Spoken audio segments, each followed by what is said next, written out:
जहां आर्थिक बदहाली से देश की सूरत तेजी से बिगड़ रही है। हालात ये हो चुके हैं कि देश की आधी आबादी जरूरी चीजों की कतार में लगी है, तो आधी आबादी सरकार के खिलाफ सड़कों पर उतर आई है। प्रदर्शनकारी देश की मौजूदा हालात के लिए सरकार को गुनहगार मान रहे हैं और पिछले करीब 1.5 दशक से श्रीलंका में सरकार का मतलब एक ही परिवार है और वो है राजपक्षे परिवार। लेकिन आज राजपक्षे परिवार के खिलाफ पूरा देश सड़कों पर उतर गया है और इन प्रदर्शनकारियों को रोकने के लिए सेना ने और पुलिस को सड़क पर उतार दिया गया है सरकार के द्वारा। ऐसी सूरत में आमतौर पर पुलिस और प्रदर्शनकारियों में संग्राम की तस्वीरें खूब मिल रही है।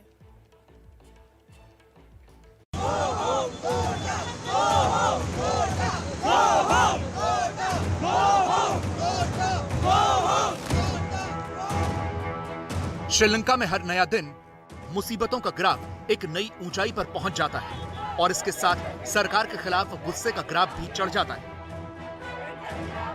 कोलंबो में एक एलपीजी गैस एजेंसी पर ABP news reporter Jainendra Kumar पहुंचे तो वहां का हाल हैरान करने वाला था। लोग कड़ी धूप में 3-3 दिन से एक सिलेंडर के इंतजार में खड़े थे। बीते 2 दिनों से ये सुबह से लेकर शाम तक इंतजार कर रही हैं सिलेंडर का, लेकिन इन्हें सिलेंडर नहीं मिल पा रहा है। तकलीफ हम समझ सकते हैं, लेकिन फिर भी जानने की कोशिश करते हैं। Ma'am, since when you are waiting for the cylinder and any hope of getting today?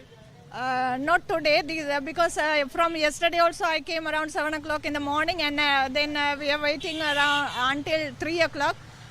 Then with the hopes we were there, but I didn't get it. But today they are on the way. It's delivering, but only 130 cylinders they will give. Sri Lanka की इस मुसीबत की घड़ी में उसके साथ सबसे मजबूती से खड़ा है हिंदुस्तान। यही वजह है कि श्रीलंका की जानी मानी हस्तियां भारत का शुक्रिया अदा कर रही हैं। 1996 वर्ल्ड कप विजेता कप्तान अर्जुन रणतुंगा और स्टार खिलाड़ी सनत जयसूर्या पहले ही एबीपी न्यूज से भारत की मदद का शुक्रिया जता चुके हैं।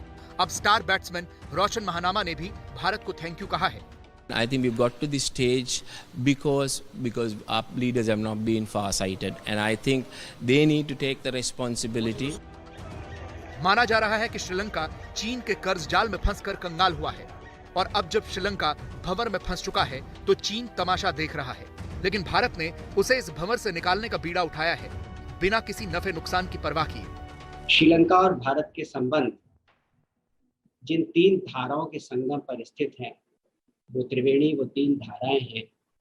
वसुधैव कुटुंबकम, पड़ोसी सबसे पहले, और SAGAR, सागर की नीति, यानी security and growth for all in the region. Bharat की मदद श्रीलंका को डूबने से बचा जरूर रही है, लेकिन देश के आर्थिक ग्राफ में कोई इजाफा नहीं हो रहा और इसके लिए वहां की जनता अपनी सरकार को दोषी मान रही है।